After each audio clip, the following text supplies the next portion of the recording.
तो हेलो दोस्तों, कैसे हैं आप सब। आशा मैं विश्वास करता हूं कि आप लोग स्वस्थ होंगे और मस्त होंगे। आज मैं आप लोगों को बताऊंगा सबसे मोस्ट इम्पॉर्टेंट टॉपिक है सॉइल क्या होता है। आप लोग पता ना जानते होंगे मिट्टी क्या होता है और कितने प्रकार का होता है। अगर आप लोग नहीं जानते हो तो इस वीडियो को आप लोग पूरा देखना, ताकि आप लोगों को पता चल जाए सॉइल क्या होता है, यानी मिट्टी क्या होता है।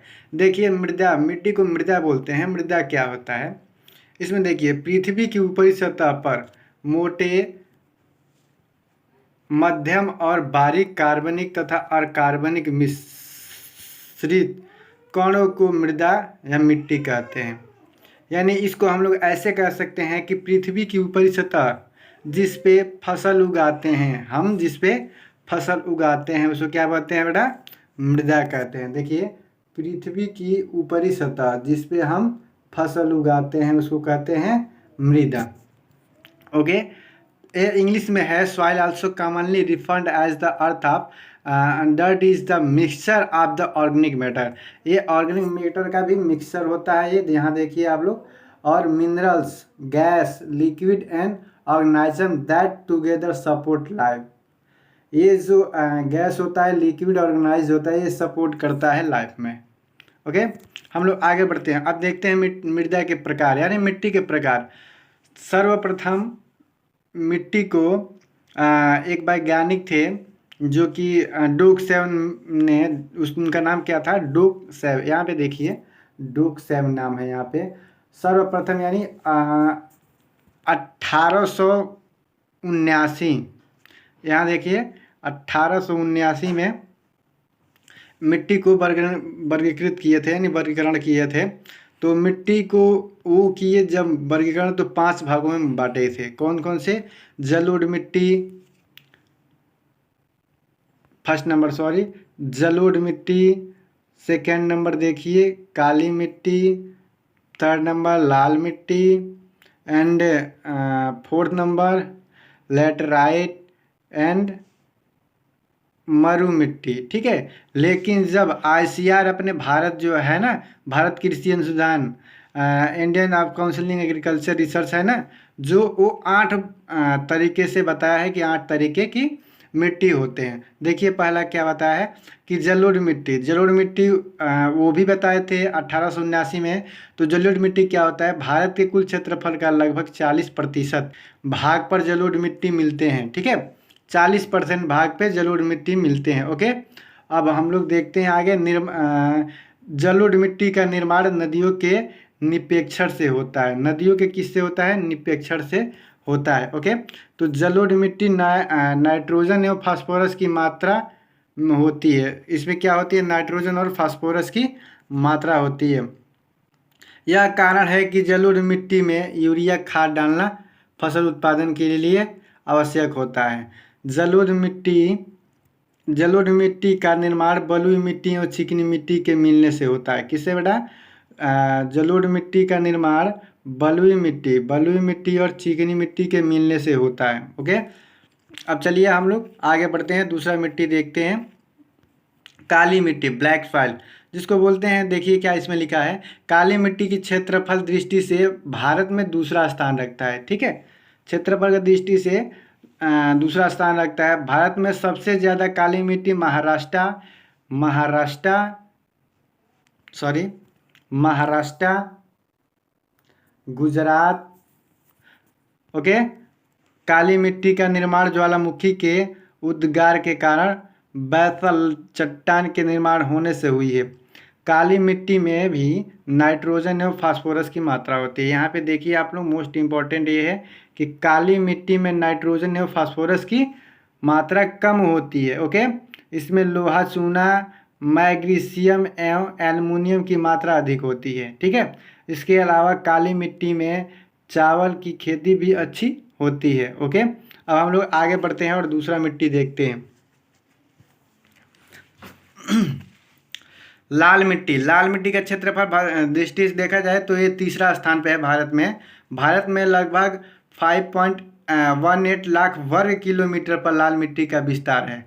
लाल मिट्टी का निर्माण देखो यहाँ ग्रेनाइट, चूना, टूटने से होती है। ग्रेनाइट एंड चूना के टूटने से होती है। ग्रेनाइट चट्टान अग्रसेल उदाहरण है। चलिए अब हम लोग आगे बढ़ते हैं। लाल मिट्टी के मौजूद आयरन ऑक्साइड के कारण लाल रंग होता है। लाल रंग क्यों होता है? क्योंकि ये इसमें इसमें यहाँ देखिए आयरन आयरन ऑक्साइड होता है। एक मिनट इसमें देखिए आयरन ऑक्साइड होता है। ओके,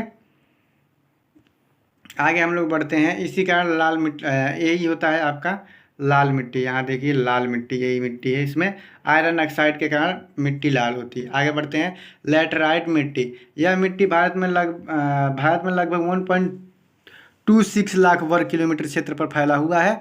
लैटराइट मिट्टी में लौह ऑक्साइड एवं एल्युमिनियम ऑक्साइड की मात्रा अधिक होती है। ठीक है, लोहा की ऑक्साइड और एल्युमिनियम की मात्रा अधिक होती है, लेकिन नाइट्रोजन, फास्फोरस, पोटास, चूना एवं कार्बनिक तत्वों की कमी पाई जाती है। लैटराइट मिट्टी चाय और काफ़ी फसलों के लिए सबसे अच्छी मानी जाती है। भारत में लैटराइट मिट्टी असम, कर्नाटक, तमिलनाडु राज्य आदि में मात्रा में पाया जाता है। ठीक है, तमिलनाडु में पाया जाता है, कर्नाटक में पाया जाता है, तमिलनाडु में पाया जाता है। चलिए अब हम लोग आगे देखते हैं। अगर आप लोग को समझ में आ रहा हो तो वीडियो लाइक कर देना, सब्सक्राइब कर देना मेरे चैनल, ताकि आप लोग को मेरा वीडियो सबसे पहले पहुंचे। ठीक है, पर्वतीय मिट्टी, पर्वतीय से आप समझ रहे हैं, जैसे कि ये देखिए पर्वतीय दिया है। पर्वतीय मिट्टी के कंकड़ एवं पत्थर की मात्रा अधिक होती है। पर्वतीय मिट्टी में पोटास, फास्फोरस एवं चूने की कमी होती है। ठीक है, पहाड़ी क्षेत्र में खासकर बागवानी कृषि होती है। ठीक है, जिसे पहाड़ी क्षेत्र में ही झूम खेती होती है। बेटा ये सबसे इम्पोर्टेंट है। झूम खेती कहाँ होती है? पहाड़ी क्षेत्रों में। झूम खेती क्या कहते हैं बेटा?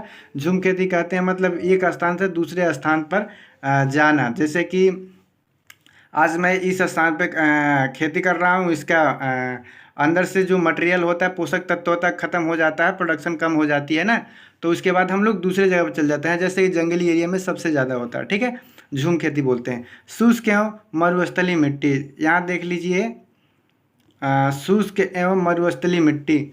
शुष्क एवं मरुस्थलीय मिट्टी घुलनशील लवण एवं फास्फोरस की मात्रा अधिक होती है। किसकी होती है? घुलनशील लवण एवं फास्फोरस की मात्रा अधिक होती है। इस मिट्टी में नाइट्रोजन एवं कार्बनिक तत्वों की मात्रा कम होती है। यहाँ तक कि मिट्टी तेलहन के उत्पादन के लिए अधिक उपयुक्त मानी जाती है।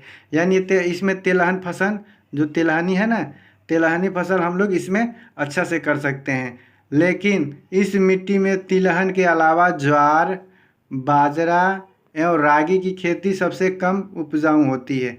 ज्वार, बाजरा, रागी इसमें नहीं हो पाता है। लवणीय मिट्टी या क्षारीय मिट्टी, लवणीय मिट्टी देख लो बेटा क्या होता है।